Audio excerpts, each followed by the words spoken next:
Some background to set this up. In the year 2011, I left my last on-air job anchoring for an independent television station which centered around issues in the Muslim community in New York City. That fall, I would also pick up a camera and head down to anarchist-led Occupy Wall Street to shoot footage regularly for the station. But it was earlier, in 2007-2008, as a reporter in my hometown San Francisco Bay Area market, that I covered green anarchist direct action for the first time at UC Berkeley. For months, I was the only reporter who would send my wireless mic up in a basket to allow tree sitters there to speak directly to the public. They had constructed something of an Ewok village in the trees up above, complete with pulleys connecting treehouse to treehouse. And they were occupying the oak grove there for months to prevent its razing by the university. UC Berkeley's plan was to cut down the trees next to the football stadium and build a new training facility. They had managed to get all but 2 tree sitters out of the grove. And then somebody else showed up. No mask, and he used his own name. That's when I first met Jeff. Here's audio of the TV news segment I filed the day he arrived. A lone tree sitter in a hammock. A new tree sitter has taken up residence in the UC Berkeley Oak Grove. He came in through the back, somehow got through 2 barbed wire fences, and then up a tree to string his hammock. Most of these tree sitters have tree names like Millipede, Air, and Thought. He goes by Jeff. So what's your name? Oh, I'm Jeff. Meet Jeff. He told us he wasn't in the ideal position, some 25 yards away from the tree where 3 other protesters remained. When we found him in the afternoon, he was basking in this orange hammock, wishing he was closer to the action. He told us he only had a day's supplies. I plan on getting stuck on this side of the grove. After he runs out of water, he's going to have to figure it out. He's not really sure what he's going to do. Well, soon enough, Jeff made his move. He hopped this barbed wire fence, then scrambled up another tree. Police scurried after him. He dropped all his supplies in the chase. Police then cut down his hammock, leaving him isolated, but closer to ground support. He's in a much better resupply tree, and he's going to get everything that he needs. Now, what you're about to hear is me having a recent conversation with Jeff, about 12 to 13 years later. He admits there was some deception dealing with me as a member of the media, but he also gives us an inside look at why activists take anarchist direct action and how perspectives change with time. I'm not really doing any tree stuff lately, but I do have some things that I did after our interview back in the day in Berkeley. Yeah, I was going to say, so it's been 13 years or so since I spoke to you last, and I was calling up to you in a tree on the day that you arrived. Yeah, I definitely remember that. That was probably one of the craziest things I've ever done, especially after I jumped out of the tree. But no regrets, for sure. Which time that you jumped out of the tree? Because you had to switch trees at first. That was that switch. I ended up landing on the barbed wire and breaking it. And later on, during the court case, they tried to get me for vandalism, which I found kind of funny.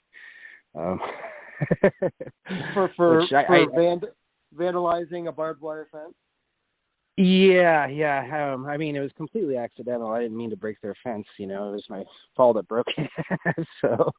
But that court case, I actually ended up representing myself, and they gave me it was kind of like probation for a full year, a delayed entry of judgment. They said if I stayed out of trouble, I wouldn't have to go back to court, which I did, of course. So it's completely off my record. Now, I should fill our audience in and how we met. This is 2007, I think, at UC Berkeley. I believe it was 7 or 8. I'd have to go back and look, but I believe it was around that time. Yeah, absolutely. Yeah, I want to say 2007. I left being an on-air reporter in the San Francisco Bay Area right after Lehman Brothers crashed and the financial collapse.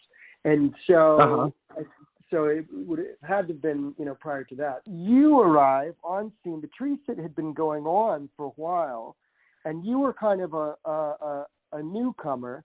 And what was unique about you is you decided not to mask up.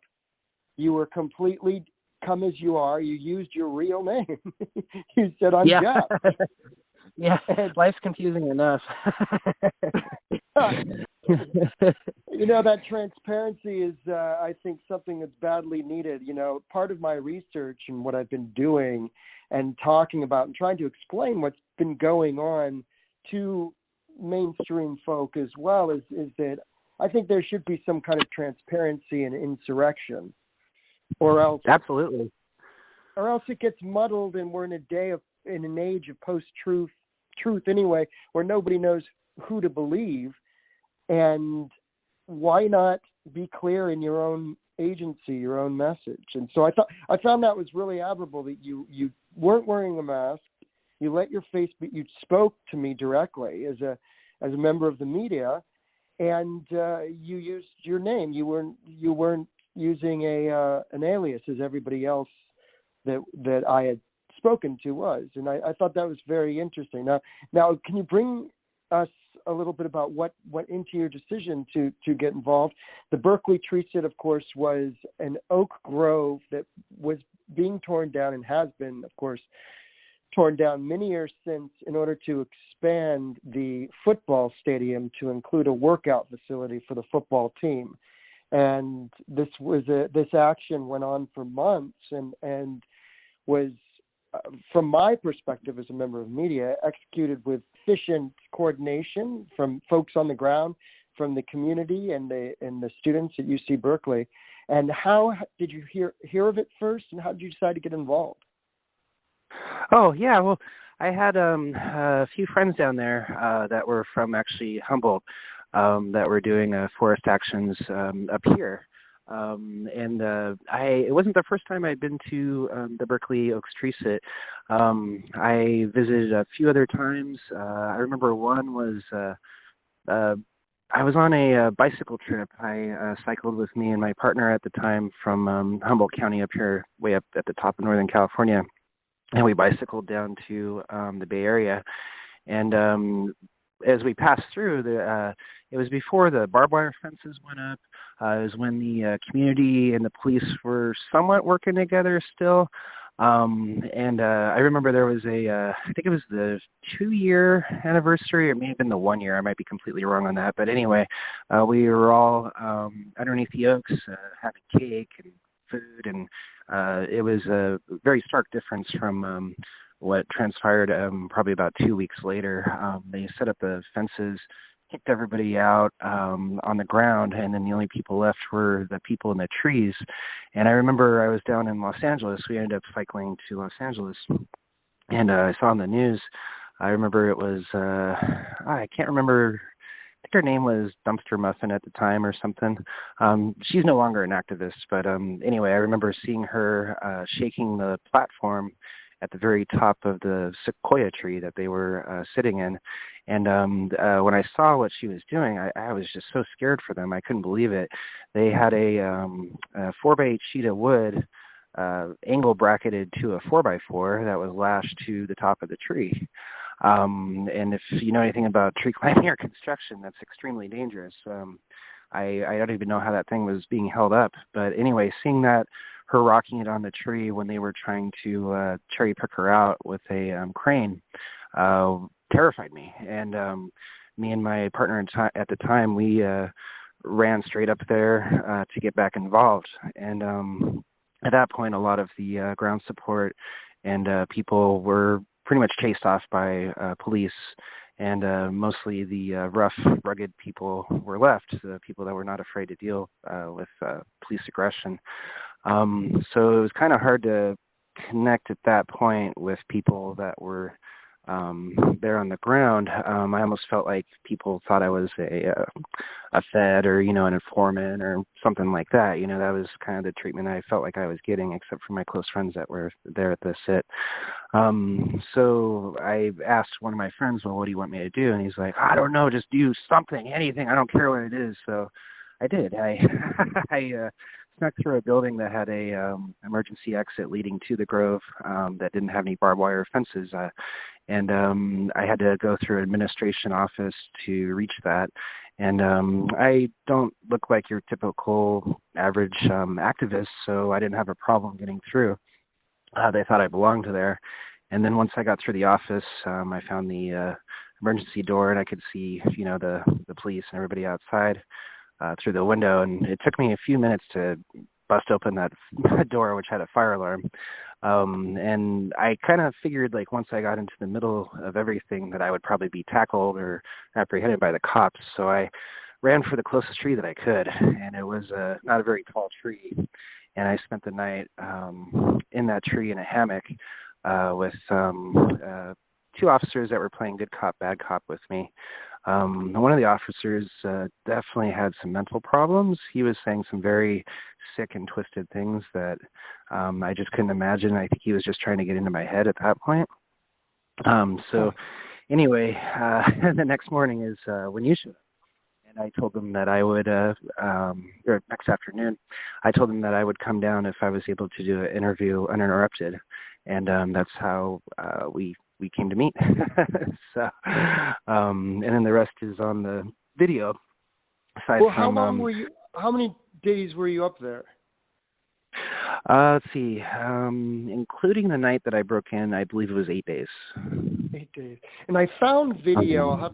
I have to send it to you. I found video of when you were you came down, because you had said also you had some personal stuff in your life, I believe, that was calling to you to get back to the real world. I have to admit, I feel really bad about lying about that.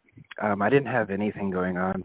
What the plan was I had made a plan with the tree sitters that were in the redwood tree, and it was the last of the tree sitters. There were 4 of them, plus myself.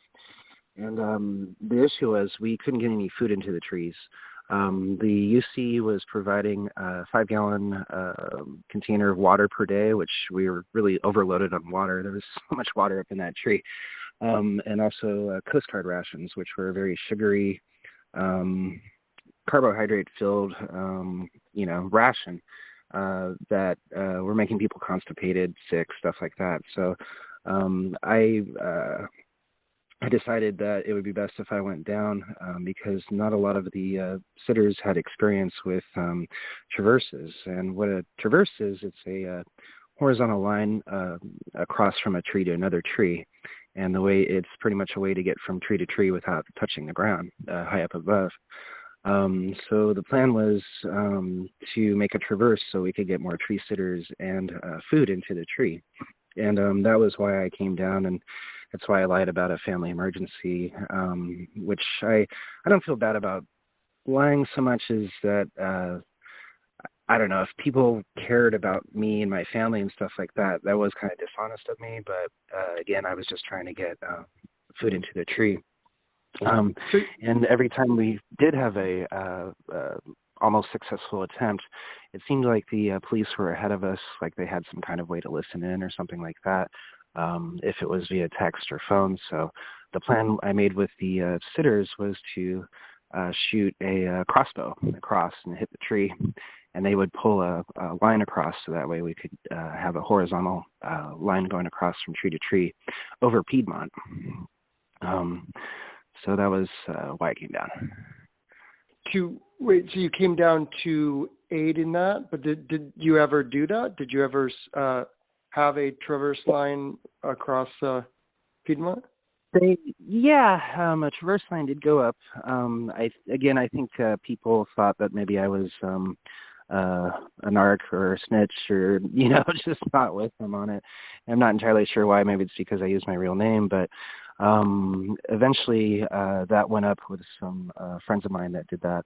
But I wasn't involved because logistics and time.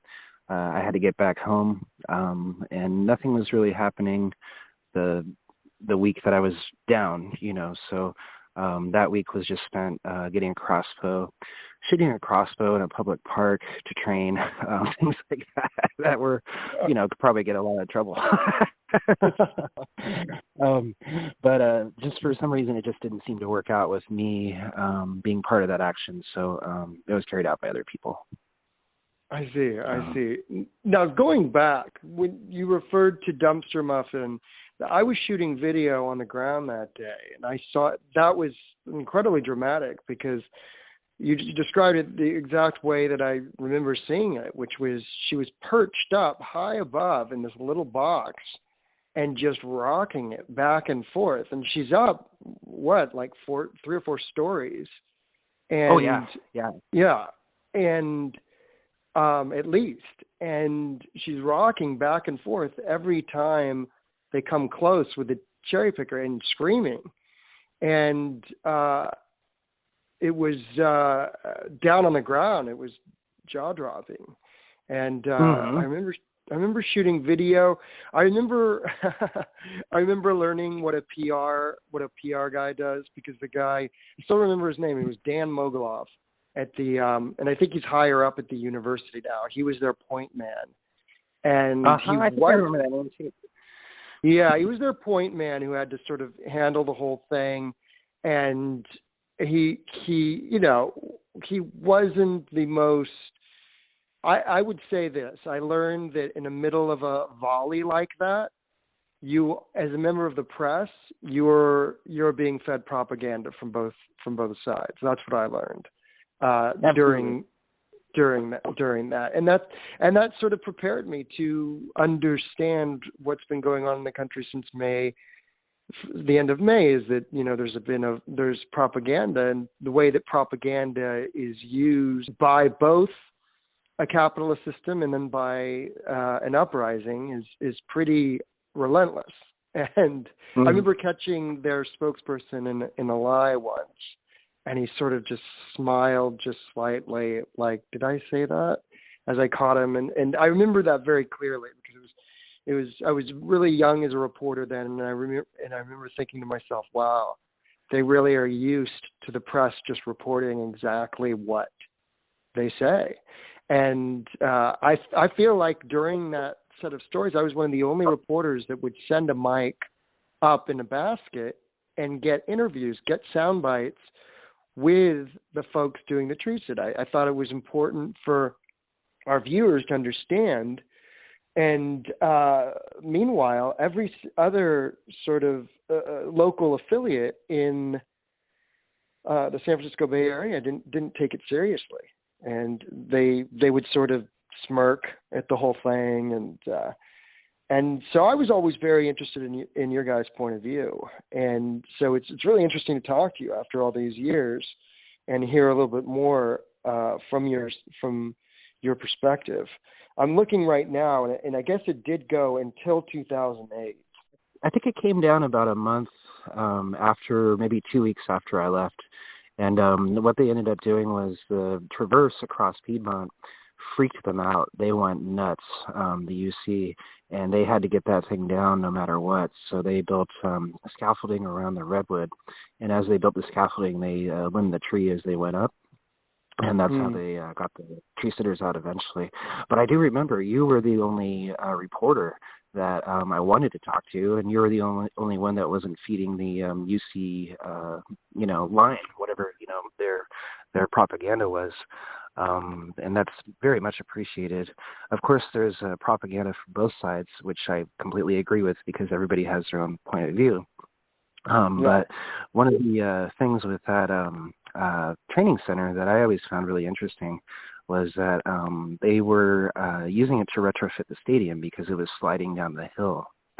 And we were trying to find a way into that grove, not just on the ground or, by a tree, but also underground.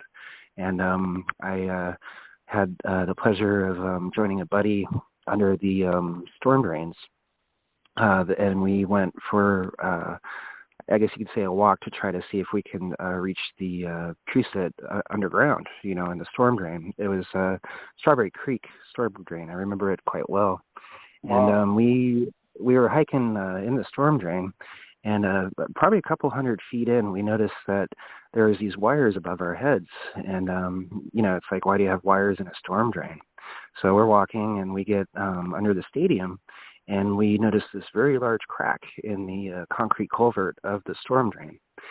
Very, very large. You could see roots and dirt and rocks, through it. And those wires led to some type of a sensor, and the sensor was measuring the distance of the crack. And the crack had become so large that it actually broke the sensor. It split it in half. It looked like it was designed to measure maybe a gap of a half an inch to an inch. And at that point, when we came down there, I would say the gap was, I don't know, like 3 to 5 inches. So the stadium definitely was sliding. That was the reason for them to build the training center. But they never, that wasn't part of their public information. They just wanted to say, oh, we need to build a training center for the athletes. The athletes need this, blah, blah, blah. But in reality, they were trying to keep that thing from sliding down the hill. Right. I remember reporting that it was on a fault line. And I remember that there is some ordinance that has to do, a city of Berkeley ordinance that had to do with the fault line that came into play. And I would have to go and rewatch my old, these old reports. But I do remember that we knew that it was on a fault line.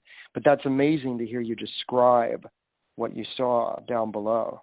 And were you ever able to use that underground passage to ferry in any sort of supplies or get in and out of the Grove itself? I wish we could have, but it kind of skirted the fence line, and we ended up actually coming up to a manhole cover that was in the swimming pool area. So I guess there's a very large swimming pool in the stadium, and I remember we climbed up the ladder to see through the manhole holes, and I could see a clock and like a Pepsi or Coke machine. And I could tell that it was a swimming pool because you could see the reflection of the water on the ceiling. So that's we didn't actually attempt to lift the cover or anything like that because we didn't want people to know we were down there, and it wasn't the right place anyway. But my friend that went with me, we ended up skateboarding out, which was probably one of the funnest parts because it was mainly downhill.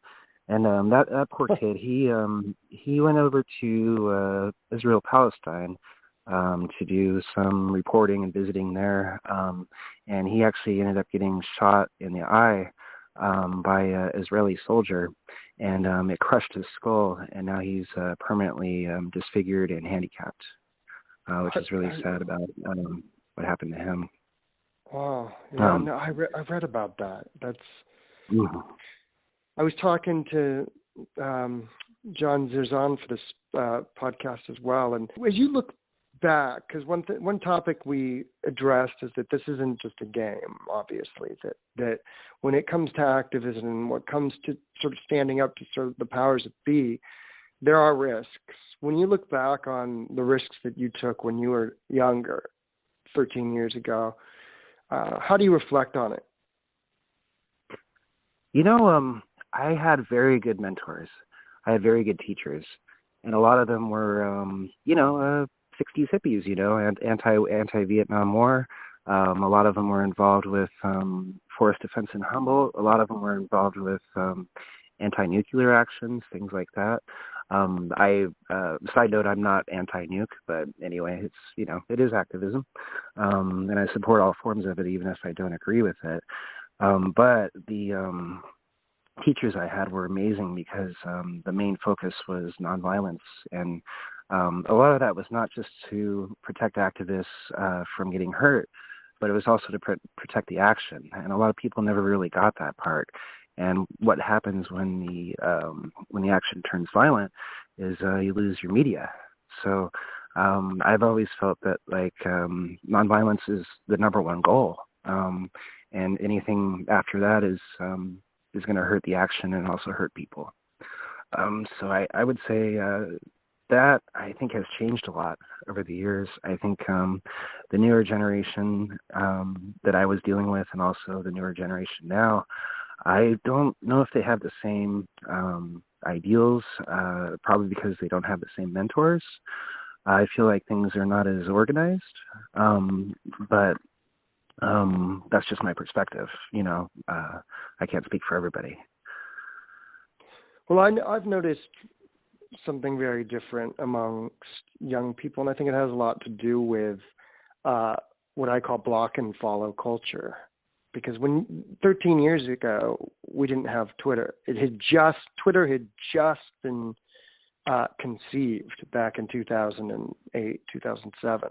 Because I remember sitting down with somebody who was working in social media, a young girl, and she was in her early 20s, just graduated, and she was sort of giving me the lowdown on this new thing called Twitter.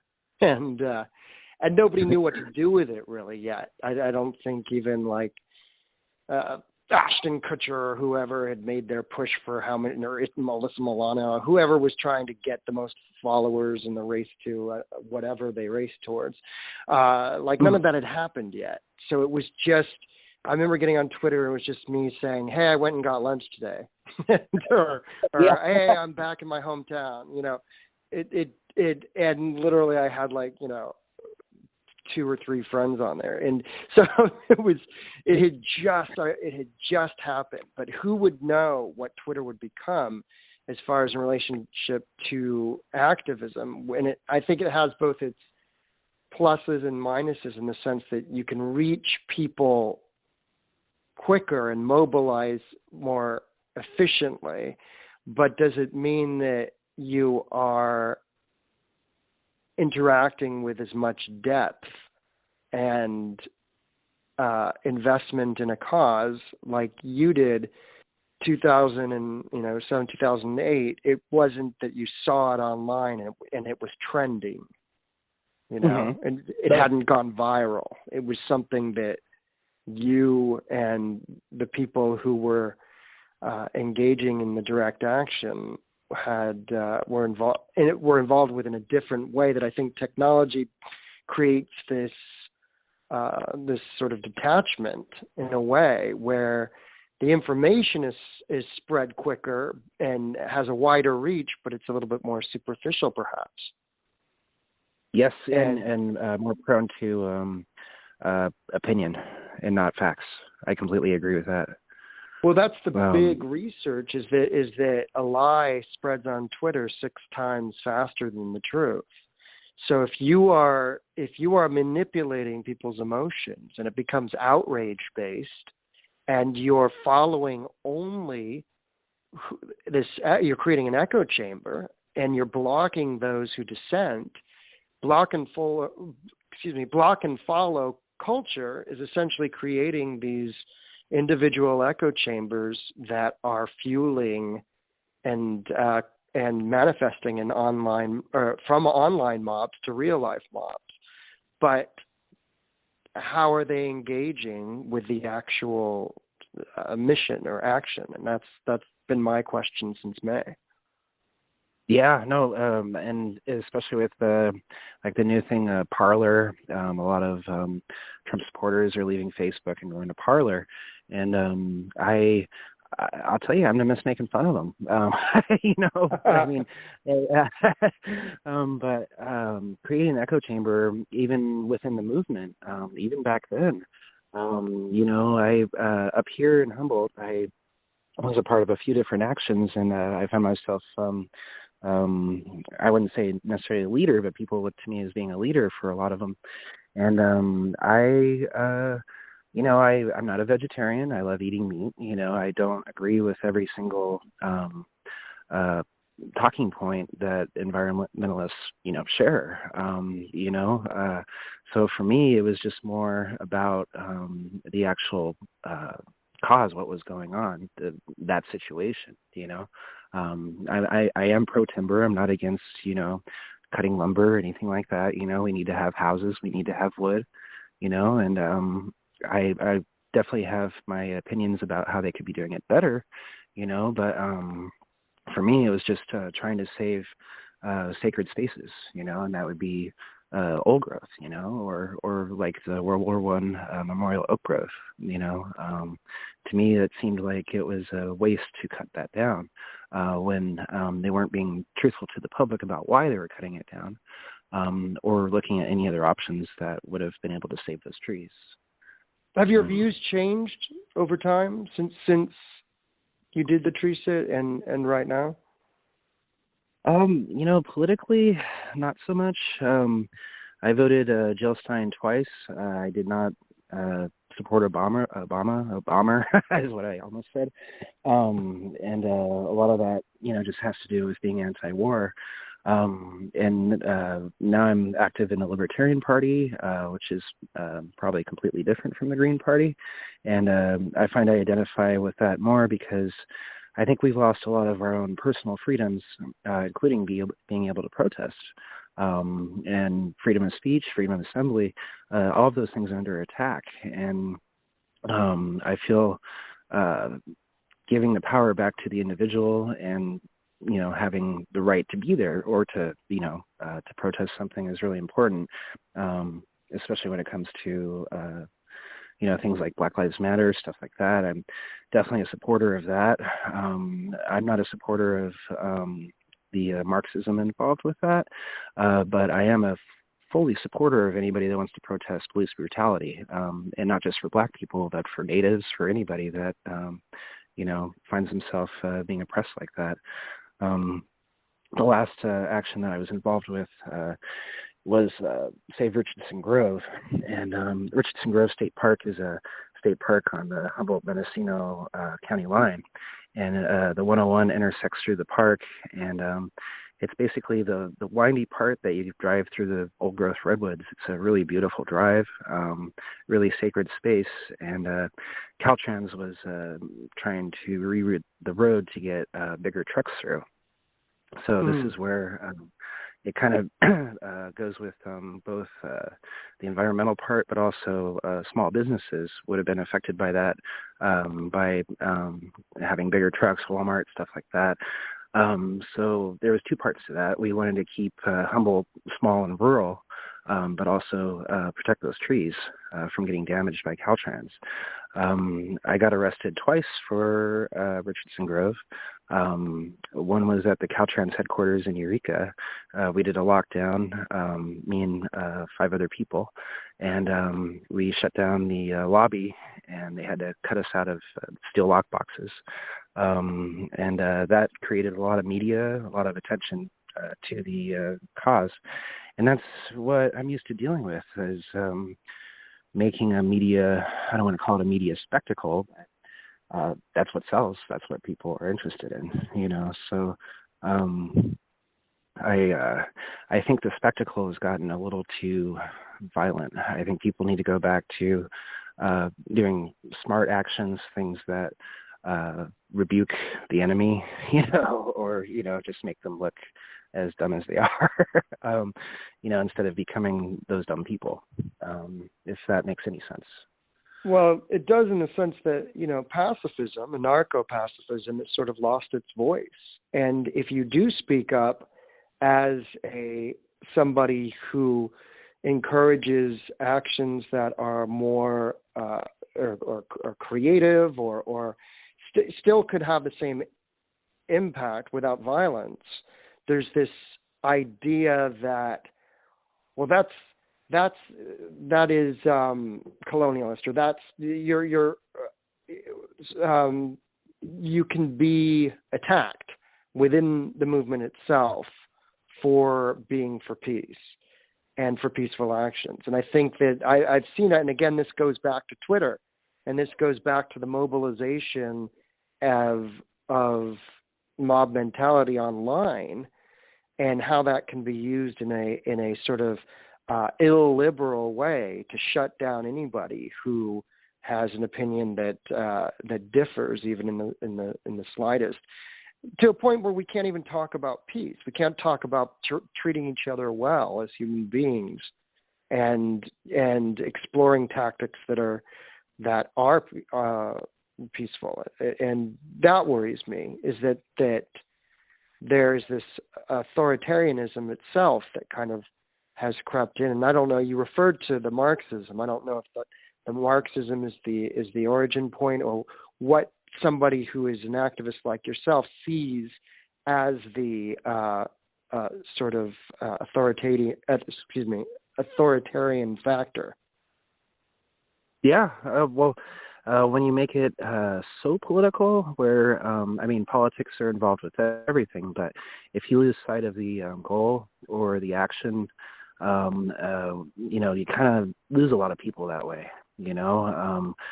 Back when I was involved, that used to be a really big turnoff for me was who's the better anarchist, who's the most eco-groovy anarchist. So did you drive here? Well, you shouldn't have. Well, how are we going to get here?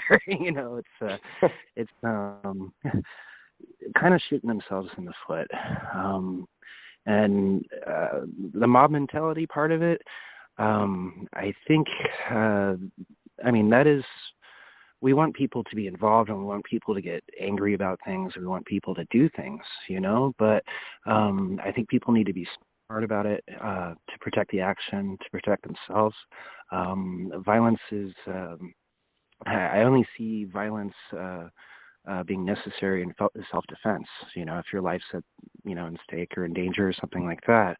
But that shouldn't be something that shouldn't be the action. Violence shouldn't be the action. And I wish I could see more, just thought-provoking actions, things that are, die-ins have been, overdone and, things like that. And I understand that, people need to move on with other ideas to make their goals happen. But violence should never be a part of that, in my opinion. At least in my opinion, also, we should be able to talk about it. And the cyclical nature of violence. I remember reading Romeo and Juliet when I was a kid, and I think that as somebody I studied theater arts myself, and I sort of went into journalism because it was much more viable than being an actor to make a living. But I was a theater arts student, and so my whole education was about empathy and understanding other characters. As an actor, you're taught never even to judge a villain, but to get to understand everybody if you're playing a villain. So the MO is to understand everybody's motivations and what's driving them, and tell the story truthfully. And so I think I approach my work as a journalist that way, because everything I learned to be a journalist, I learned in high school, actually, about being objective, of talking directly to primary sources, and that was it from my school paper. But I think that this idea of violence is cyclical in its nature was something that I think was ingrained. Both my parents are pacifists as well. They're anti-war. And they met at UC Berkeley themselves in the 60s. And so my upbringing from their close friends who were pacifists was always the kind of give peace a chance point of view. So it's hard for me to look at violence and say, hey, we should just accept that for face value and not, at the very least, discuss it and discuss it as a society. And that's what's confused me. Is why are we not talking about pacifism? Why are we assuming that it is ultimately a concession to the system to advocate peaceful protest? And I don't think there's enough debate of that, certainly publicly. And absolutely. Yeah. I think a lot of that too has to do with ego and not being able to make fun of yourself, because activists really have the biggest egos, and not being able to look at the other side as well, because you're never going to come to an agreement until both sides make concessions, and that may sound like I'm siding with the state or whatever, but it really should be the path of least resistance, and being able to at least reach across and say, yeah, I see your point. Here's my point. What can we do to come to peace on it? Or resolve it. And I wish people would let their ego go. I think that would help a lot, especially when it comes to organizing. taking a strong position has always been very fruitful if there's a goal that can be reached, if progress can be made, if pragmatism at some point can be addressed, it would seem. And that's the tricky part, is how do you define that? How do you define when we've won, or when we're happy, or what we want? And that seems like it's hard to do in leaderless movements for ontological reasons. Yeah, no, absolutely. And I think that's part of it too. I think if leaders were better, I really feel that would help the movement, or help people achieve their goals. At least being a better example, and especially promoting nonviolence. And I don't know, the world's kind of crazy right now. Talk of civil war and stuff like that, over this presidency. And my entire, I can summarize it as, I really don't see much of a difference between Republicans or Democrats when it comes to world affairs, especially from an anti-war perspective. So it's hard for me to back Biden, and I definitely wouldn't back Trump, especially for the awful things he's, said or not said, as far as all that goes. Now this is a tricky thing to even talk about, because part of my research was I didn't go into this to sort of point the finger at anarchists. I went into this to figure out what the coordination was from a normie perspective, what was happening. And I thought it was more important that the public know that than to not know and speculate, because in the age of post-truth, then people just make up conspiracies and in the vacuum of truth. And so I wanted to get the story, and I also was furloughed from my job in May, and so I had the time to work really hard at this. But at first, I wanted to know if the white supremacists were agitating, and that was something that was the outside agitator narrative was something that pops up a lot in social protest, and so I was curious if there was any truth to that.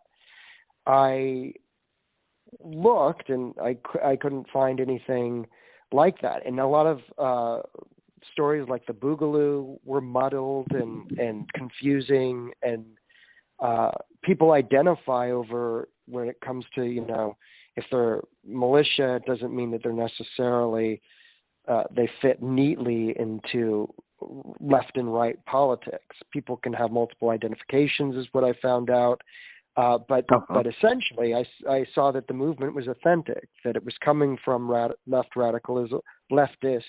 I should say, radicalism, and that there were three currents in the social justice movement that I was able to see, because while Black Lives Matter was playing out, you also had an insurrectionary element of anarchism, and you had this anti-fascism brawl, which has been this back and forth that you can trace back even before the Trump presidency.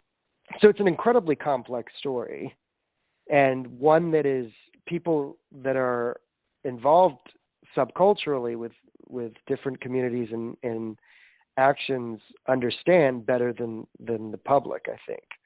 I don't know if it's helpful to keep the public in the dark completely, because then they just make up the missing parts for them on their own. Yeah, they fill the vacuum with conspiracy. Absolutely. Yeah, I agree with that. I'm not sure too much about the Boogaloo movement. From what I understand, Boogaloo's people say it's a right-wing thing, but I've heard more that it's a left-wing thing, or a leftist thing. So I'm not entirely sure about that, as opposed to, say, Proud Boys or Three Percenters, stuff like that. I am so glad that we didn't have to deal with that back then, because Berkeley would have been definitely a hot point for right-wing violence, I guess you can say. So yeah, I mean, I think activism is probably a lot harder for people at this point because violence from the right is a little bit more accepted in mainstream society. If that makes any sense. I'm not saying I accept it, but it just seems like people should be against fascism, and they aren't, or they think socialism is terrible, and we can't really say that we're not socialists because even Trump was handing out money to people for COVID. And I can't really say that the left isn't fascist, because of Obama and, the wars that we'll probably have under Biden as well, So there is definitely, I think, a difference between worldview and just the view of our own country when it comes to all that. Yeah, it's going to be interesting to see, because the one thing that Trump supporters were kind of getting out towards the end of the campaign is that Trump didn't get us involved in new wars and that there were 2 peace deals in the Middle East. That was what, from their perspective, they were really pushing that. And it'll be interesting to see what I think people are. I think that's a paradigm shift in the sense that you have the right, or the working class right, certainly, saying, "Hey, we don't want any more wars."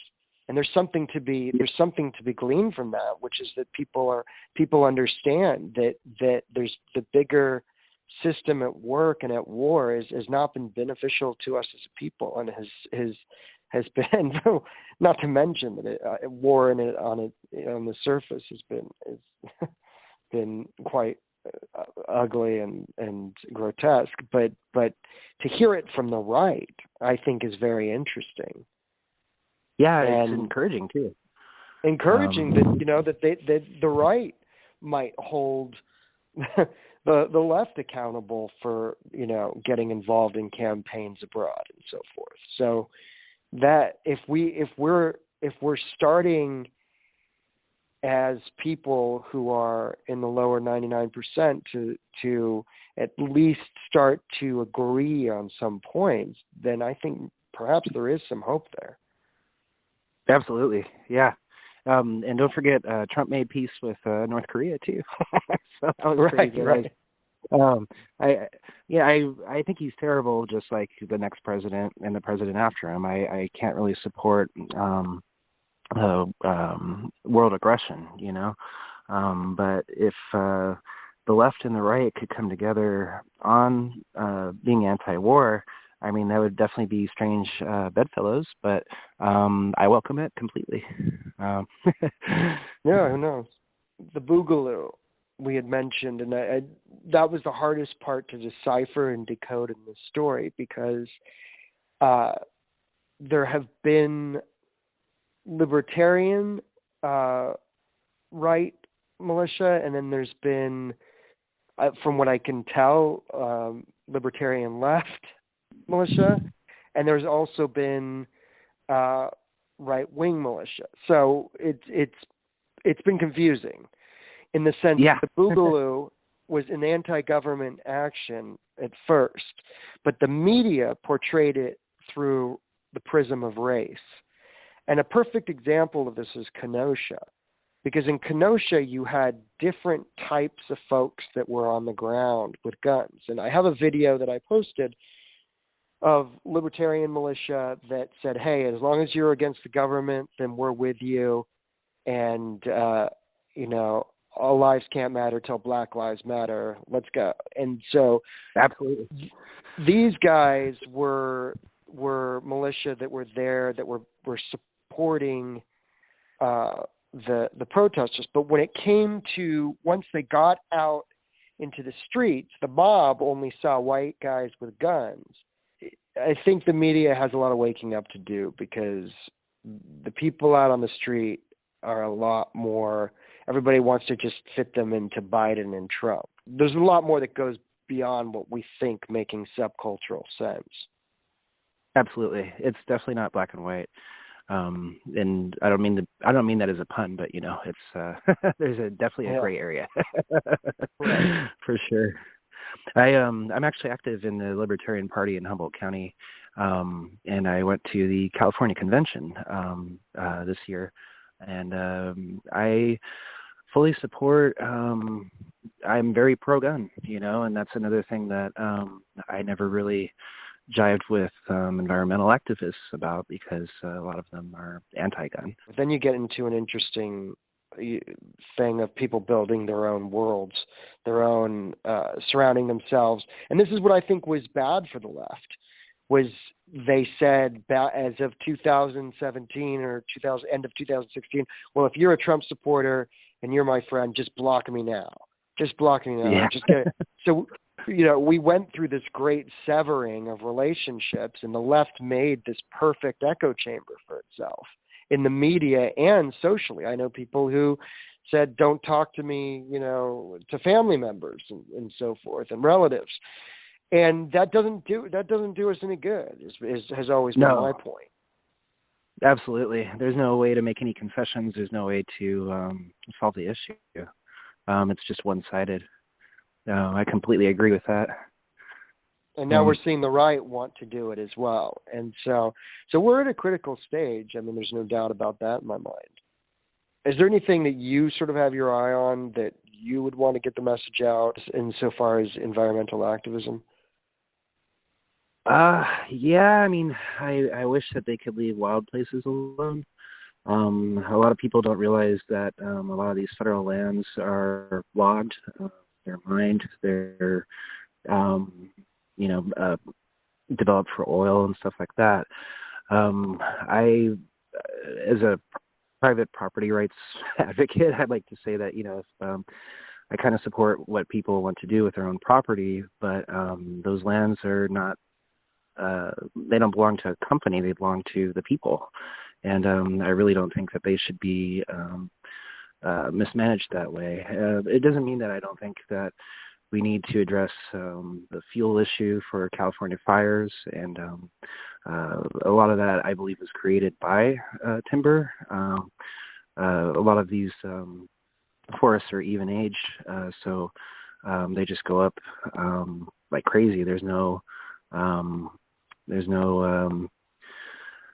how can I say it? There's a lot of fuel that's created, and they don't go back and rake the forest. I don't mean to use that term. That's just a joke, but they don't go back and thin the forest or do anything to prevent a fire later.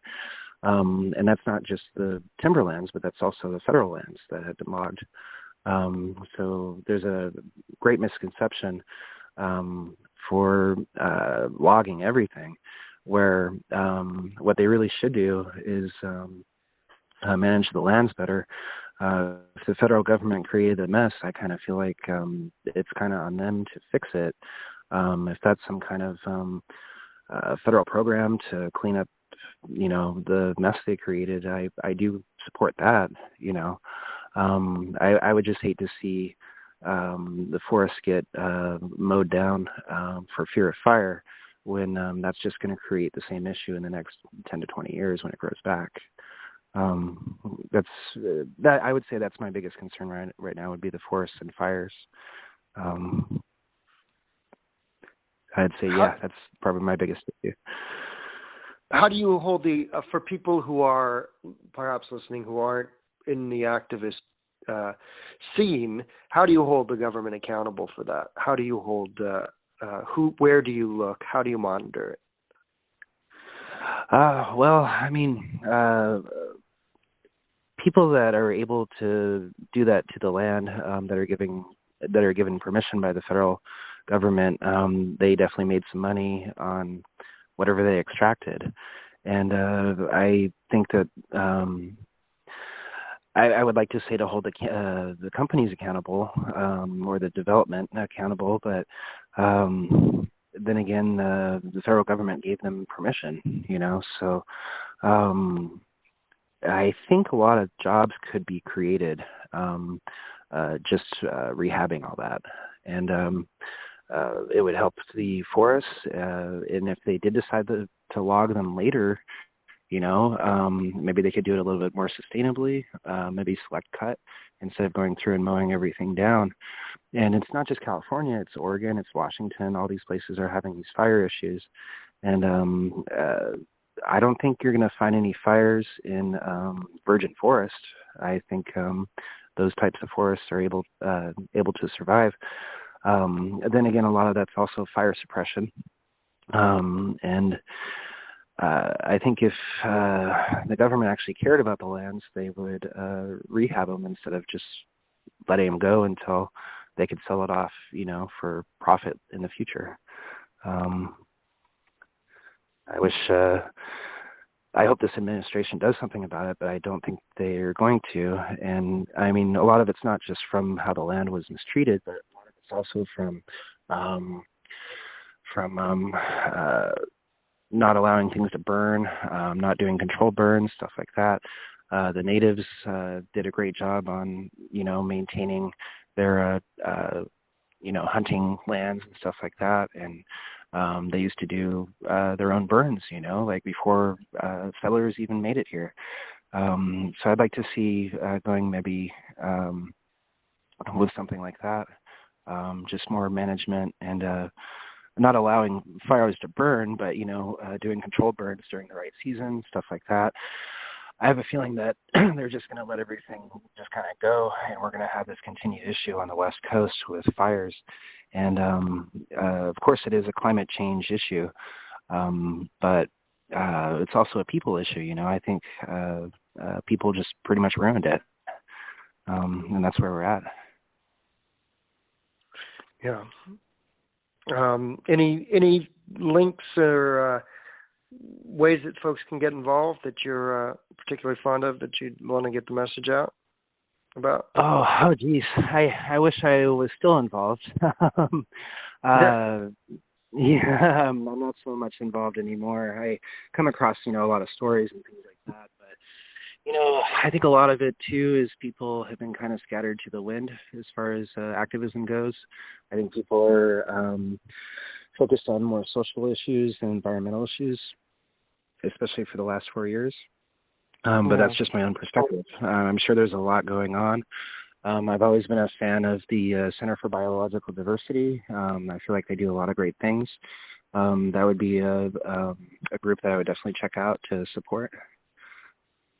Okay. Very cool. And I was curious about, when I was driving through Utah, I'd heard that the Trump administration had let lands that were previously off limits to energy development and mining and drilling and so forth, let that be expanded. And it was Bears Ears National Monument and the Escalante National Monument. And I'm going to maybe follow up on that and see if I can figure out what the state of that is with the change in the administration. So I hate to be the constant pessimist when it comes to the federal government, but I just have a feeling that that Biden's not really going to cancel any of that. I think it's just going to continue. And I'm not saying just the past projects, but even future projects. I think there's plenty of great alternatives, solar and wind and stuff like that, but nothing's perfect, and if you put solar in the deserts, you're going to have people complaining about the tortoises. If you put wind in the hills, you're going to have people complaining about bald eagles and raptors getting hurt. Everything that humans do has an impact, and it's something that, sometimes the effects are felt immediately. Sometimes it takes, 50 years, like with, the fires that we're having right now. But I don't really have a whole lot of hope for Biden changing anything. And I think it's going to fall on activists and environmentalists to change it, I do have a feeling, though, that social issues might free up activists for doing other things such as environmentalism, and that would be a great thing. But I just don't have a whole lot of hope with Biden. I want to. I want to believe. We'll see. We'll see. Yeah. I think yeah, I definitely will keep you in the loop. Definitely. Cool. Well, very cool. This was a cool talk, and it's really interesting to hear it from your perspective. From all those years ago. Just one last question. I'm curious when it came to anarchism itself, how involved would you say? Because from an intellectual perspective, you can go really deep into historical perspective and everything with anarchism. But how much of a role did anarchism play for folks like yourself who were getting up in the tree back in 2007, 2008? Oh, geez. Well, at that time I was homeless. I was staying off and on at a commune. Hippie commune. And that hippie commune had some problems of its own, which kind of pushed me towards things as well. The code enforcement came in with guns and rounded up all the mamas and kids and put them in a circle and had them at gunpoint. And this was just for code violations. So what happened to that place is they ended up losing a lot of families and peaceful people. And I ended up leaving because the only people left that weren't afraid of the police were, aggressive in your face, type anarchists. So I don't know. It's a trip to see what happens when people are pushed, and I feel like just the atmosphere, the media is definitely pushing a lot of this violence and aggression, and that's what sells. It's hard not to acknowledge it. Was it a part, I guess, of the movement when you were active in 2007, 2008? So what happened was a lot of this was before legalization, but Humboldt's known for weed. We have a lot of weed growers up here, and 215 was allowing people to do it legally, but the county wanted to get onto people's property and count plants and see what they're doing and all that. So they were using code enforcement to do that, armed code enforcement, and that created a lot of conflict. And we ended up being one of the only properties that didn't have any weed. You can't grow weed on the coast. So, but I would have to say that that's what causes insurrection is being pushed. And that definitely helped me hate the government even more. I hate the county even more. And I'm definitely an anarchist. I don't really consider myself a left or a right anarchist. I don't want to say I'm states' rights or anything like that, because even the state has problems. I feel like the community should police itself. The community should run itself. There should be more focus on local government and less focus on federal government. That's my political stance as far as that goes. Wow. Interesting. No, thank you. Thank you for sharing that. And just for the record, the code enforcement, which agency would that be? Was it? It was Humboldt County, and the officer was Desideer. I remember him. And what happened was people had a town hall meeting with the county supervisors, and it was like pitchforks and torches. We were stomping on the ground, on the floor in the room, and people were getting kind of rowdy, and you could really tell that they were really nervous about it. Eventually, what happened was code enforcement got disarmed, and they weren't allowed to carry weapons anymore. And the commune's still there. I don't know exactly how they're doing. I haven't popped in a while, but they're still allowed to exist, which is great. The enemy to the leftist activist, for the most part, is still the same today as it was then in 2008: faceless, unbridled industry. And, as they see it, those who would protect it. If I had to choose, I'd take the green anarchists' cause over the red, for sure. The red anarchists, or insurrectos, have dominated the protest movement with their revolutionary credo, social authoritarianism, and MO. So, the question is, will they look back as an anarchist like Jeff does? Again, you can hear on the tape how I marvel that he used his own name, didn't hide his face, and in the end was confident and accountable for the action he took. I'm not sure the same can be said of the nihilists or paramilitant activists of today. Thanks for listening. This is a makeshift production of publicreport.org, and please subscribe to Unblocked Podcast.